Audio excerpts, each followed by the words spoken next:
Do it. So, Scott, it's great to meet you. Thank you so much for taking a minute out today. Yeah, my pleasure. So, there's a lot going on in your world. And before I get into all of that, I want to ask you this. 6 years ago, we all kind of came to a proverbial fork in the road with COVID. Changed so much. How did you get through that era? And how has it changed the way that you work and live today? Wow. Yeah, I think, personally, it was very much a kind of batten down the hatches like a lot of us did. I was very fortunate. I've got a great network of friends and family. We did a lot of Zoom happy hours, Zoom calls. We live in a place that has a little balcony that overlooks our driveway. People would show up below our balcony. We'd chat from about 50 feet, away from one another. And we just found ways personally to get through it. Work obviously a very different task. I've led teams and was leading a team at that time that was, we were traveling all over the world right before COVID locked everything down. So now I've got to try and figure out how to engage with the team on a regular basis. And I really defaulted to I need to take care of these people. These are my people. Work is weird. Work is frozen in a lot of ways. We just need to grind this out and get through it together. So I really pivoted everything I was doing from a team leadership perspective into caretaker role. How you doing? All my team calls were literally, tell me what you did this week. How did you get through it? What creative things are you doing to solve your life? And we talked about work, of course, but we really made it very, very focused on what are you binging on Netflix right now? What's getting you through the next 3 or 4 days? You're able to see your family and just really made it very, very personal. So, let's peel back the layers of all of the things that you're doing as a sales leader, speaker, facilitator. I'm going to put you in front of 13-year-olds at career day. One of the kids wants to know what you do for a living. How do you synthesize your day job to make sense to them? Yeah, I get to help people be their best version of themselves. And I don't care if you're a salesperson, you're a software engineer, you're a teacher, you're whatever. I work with people and help them be better. That's all it is. I get the privilege of traveling and working with people all over the world, Europe, Asia, all of that, which is extremely fascinating to see people in different cultures, different, verticals and different types of companies and so forth. But at the end of the day, I'm a people person. I'm working with you. Who are you? Where are you going? Where are you trying to get to? How can I help you? Let's figure stuff out together. Let's collaborate. And I get to do a really fun job because I look at it through the lens of what's going to make us both better. If I approach it from that perspective, all the business stuff takes care of itself. I've worked with a lot of managers who are focused on, and we got to hit a quota, we got to hit a certain benchmark, we got to build enough pipeline, and that's all important stuff, but it misses the mark in terms of what helps build longevity and resiliency in people. And I'm a big believer in well-being and focusing there first. So if I'm talking to a bunch of kids, you know, and my advice to my own kids, like relate to people first. Everything else is going to follow. Absolutely. So, what did you want to be when you were a kid? When you were 12 or 13, what was your dream gig? Oh, I was going to be a quarterback in the NFL, like like everybody else I was in school with. That was my dream. Was there a team? I grew up a Dallas Cowboys fan. Okay, so Dallas. All right, excellent. So, talk to me a little bit about growing up. What were the seeds that were planted into you that have made you become a leader, that have helped people find their destiny? All these little pieces that have become who you are today. How did this happen? Yeah, I got really it started with my dad. My dad was, was a part-time pastor, became a full-time pastor, worked with people in prisons, mental institutions, had a church for a while, very nomadic in terms of moving around quite a bit when I was a kid. So I learned very early on that wherever I was this year might not be where I am next year. So every year was kind of a new environment, but I learned how to adapt. I learned how to make friends. I knew how to engage with people and talk to people I didn't know really out of necessity when you're 8, 9, 10 years old, but you figure it out. And then Hank, his role model that I think I most learned from him was really was again about taking care of people. I mean, he saw people for who they were, very much through a religious sort of Christian lens, whether you believe in that stuff or not. But the positives that weighed through all of that was didn't matter what you'd done. It mattered where you were going. It mattered, who you were and what you were trying to become. And he kind of met people where they were, and I that kind of seeped in whether I was recognizing it at the time or not, and that's kind of became who I was from a leadership perspective. So ultimately, who has been that inspirational force throughout your life that's allowed you to navigate and evolve into where you're at today? I think it started with my dad, but I think in business, there's probably 4 or 5 leaders that have made the biggest impact on me, and they're the ones that really saw me for an individual, that saw my potential, and set the right example. I remember one of the very first leaders I had when I got into the tech space 27, 28 years ago, whatever it was now. And it was this is the dot-com boom, right? Where everything's just crazy bonkers. We're busy, we're traveling all over the place. She said, you look, you're going to travel a lot. You've got a family. She says, I'm going to tell you something that's important. Take care of yourself first. When you fly, fly on business time. Don't fly in at night. Don't fly in the weekends unless it's absolutely necessary. Take care of yourself. Take time off if you're working, X number of hours. You're traveling over a weekend. Take an extra couple of days off. She says, this job will burn you out faster than anything else if you're not taking yourself first. So she instilled in me that it was okay to take care of myself. And I had a leader probably 10 or so years ago, and he closed every conversation with two things. Was always, how can I help you? Keep doing what you're doing. And I'm a fan of your work. Keep going. Yeah. And that I'm a fan of your work really kind of just reinstilled, hey, I'm doing some good stuff here. Whether I was, ahead or behind in terms of what I need to be doing, he was always believing in me. And that positive example, again, became a good role model in terms of what I wanted to become when I started managing my own teams. It's interesting. You're talking about putting the human first, putting the relationship first. And I think some of the most successful companies that are out there have that from the top down. They have a product Agree. people return to, they have a happy work environment. There's all of these things that go into nurturing the human.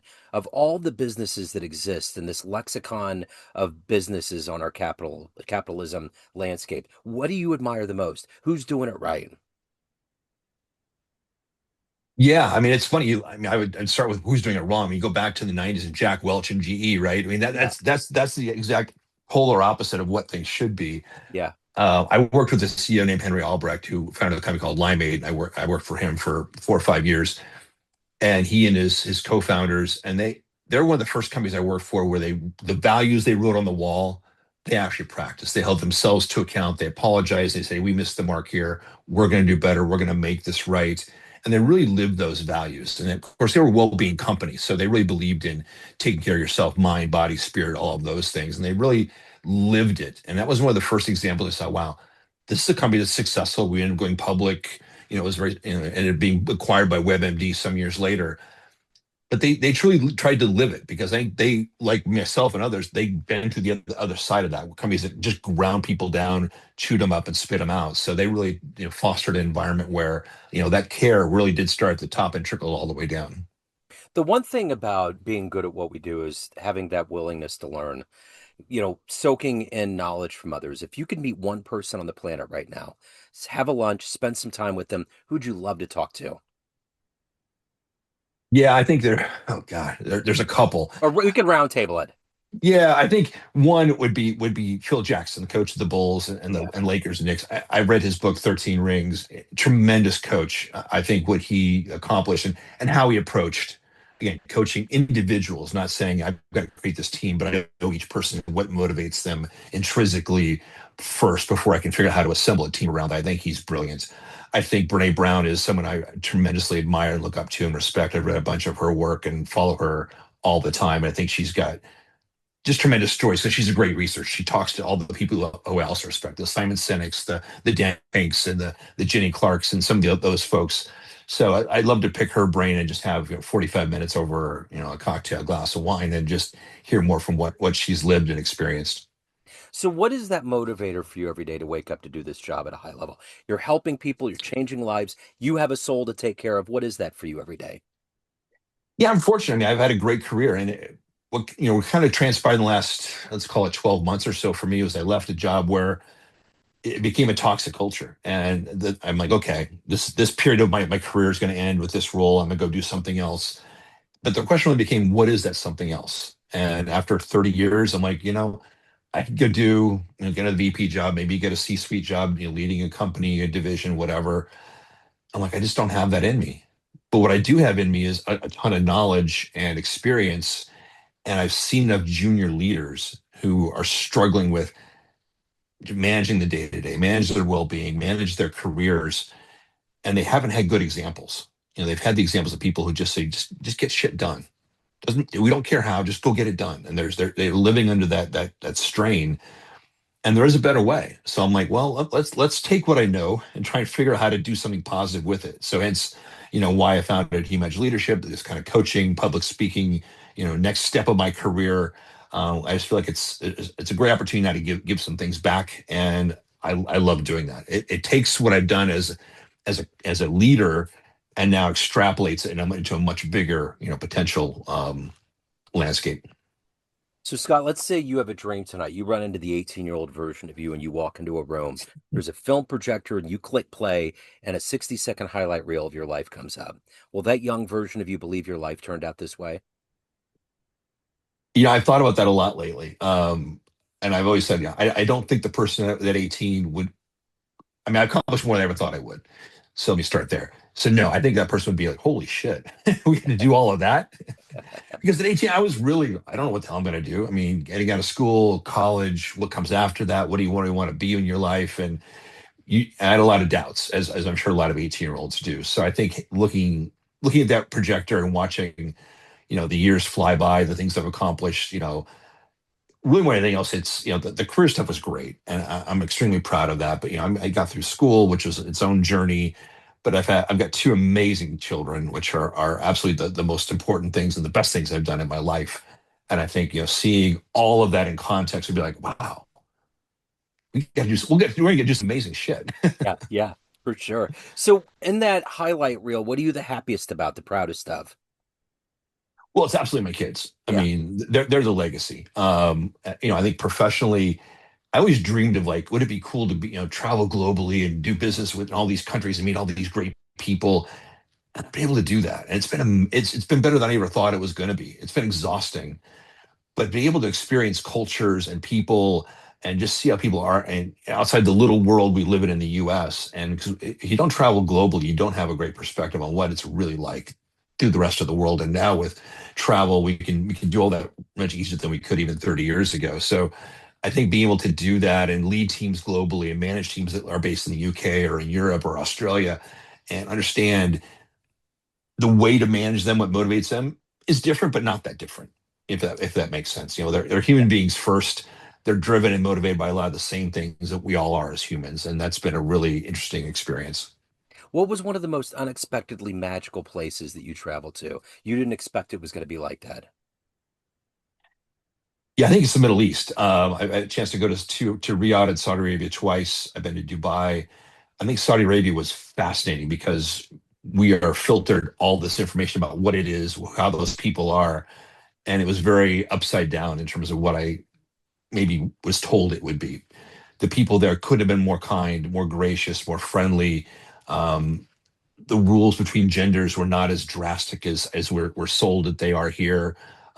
People were just incredible. I had incredible food, met incredible people.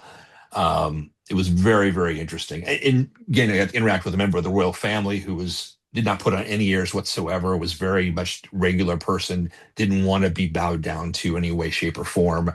And so it was just a fascinating experience. And I think, Dubai is the polar opposite of Saudi Arabia in some ways, because it's all the brand newness, if you will, of what a U.S. capitalist market is, sitting in the Middle East, glimmering and shining, and it's another fascinating place to visit. So everyone has a perception of you, family, friends, clients, everyone that knows you, but you run the show. What's your perception of you? Who do you think you are? I think if someone cares about other people, but someone that's still trying to get better. Yeah. I've never thought, and nor do I now think I've got it all figured out. That's one of the things I've tried to do. And I was having a conversation with someone a week or two ago. I said, "Yeah, every place I've been in my career or in life, I've tried to make a relationship or build a relationship that lasts beyond that, just that engagement, whether it's, a job that I have for a handful of years, it's building those relationships where now as I move forward, those people are still my friends. They're still my colleagues. Some of my deepest friendships are people I worked with over the years that we don't work together, we'll never work with ever again. But we've maintained those relationships. I was speaking of the World Cup, good friend of mine. We've traveled internationally together. Was a big soccer fan. He ran a soccer podcast for years. He was at one of the games over the weekend, one in Seattle, Yeah. the U.S. game, and he dresses up some of the the U.S. garb. And he's got a big drum he's playing. I'm like, holy shit, that's Ryan right there on the national TV screen. And it's kind of his brand, but it was cool to see him still doing it. And he and I have had some adventures together over the years, so it was great to see him, man, just living his best life, and that was a cool moment. That's wonderful. So if anybody wants to reach out, they want to hire you, any of the good business in your world, where's the best place to go? Humanedgeleadership.org is my website. Easiest way to find me and reach out to me, or on LinkedIn, obviously. Okay. I will put all these links in the show notes. Scott, great to meet you, sir. Thank you for your story. Thank you for your time. Best of luck with everything. I appreciate it. Absolutely my pleasure. Glad we connected. Yes.